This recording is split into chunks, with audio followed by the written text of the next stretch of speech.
While secret radiation experiments on thousands of Americans were going on in hospitals, the very public testing of nuclear weapons lasted from 1945 until the Nuclear Test Ban Treaty in 1963.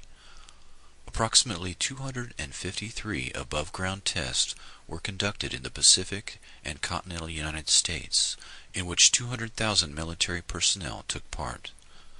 The atomic veterans issued the following statement. We were the victims of radiation experiments too. They exposed over 200,000 of us in over 200 atmospheric atomic and hydrogen bomb tests between 1945 and 1962. They deliberately bombed us with nuclear weapons and exposed us to deadly radioactivity to see how it would affect us and our equipment in nuclear warfare on land, sea, and air. They didn't need our informed consent because we were under military discipline. They devalued our lives too. They made us sterile. They crippled and killed our children. They made widows of our wives, then denied repeatedly and publicly that there was ever any danger. Say the lie often enough, and people will believe it. Of your company?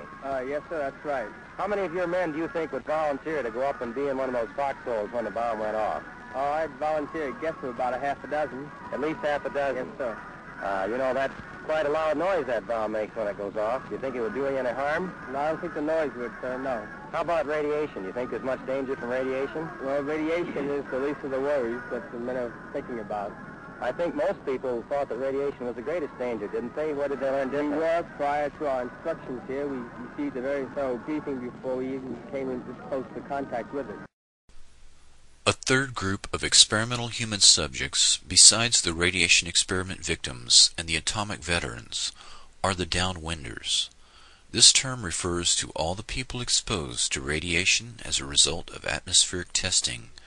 This group in essence comprises the entire United States and in fact the entire world. Fallout from all 2,000 nuclear tests has deposited plutonium, strontium-90, and other radioactive substances in the bodies of every human being on Earth. At what point this experiment would prove fatal for all human life is unknown, but it is known that the human embryo is very vulnerable, and that 1 to 2 rads is sufficient to produce deformity or death. This much radiation and more has been deposited across the continental United States. Several studies document an unexplained increase in child mortality in the U.S. that began shortly after testing began and decreased after atmospheric testing ended. The government held hearings in the 1990s and gave monetary compensation to some individuals injected with plutonium, but not the thousands of others injured in secret testing. The government's report is largely a whitewash. Few victims were compensated, and no scientist or government employee was ever punished. The institutions involved all claimed ignorance or that the patients were fully informed, which was patently false in all cases. They have largely dodged their responsibility for participating in these acts, the same acts for which the Allies hung Nazi war criminals.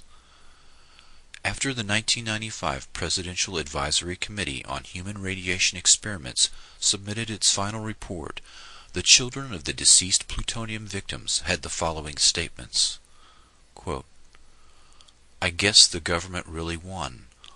All the culprits that planned and executed this thing got away with it. For them to say that a little apology is enough is just beyond belief.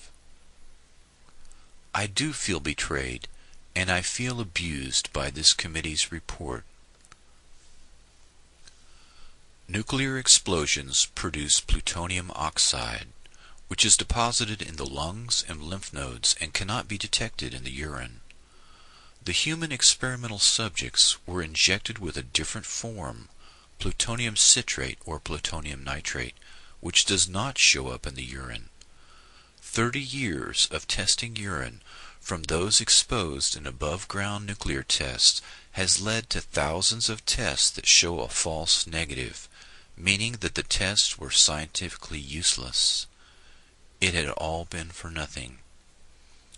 Mary Jean Connell, the only living victim of the plutonium experiments, when asked how she felt after receiving $100,000, merely replied, "I'm afraid it's going to happen again, you know."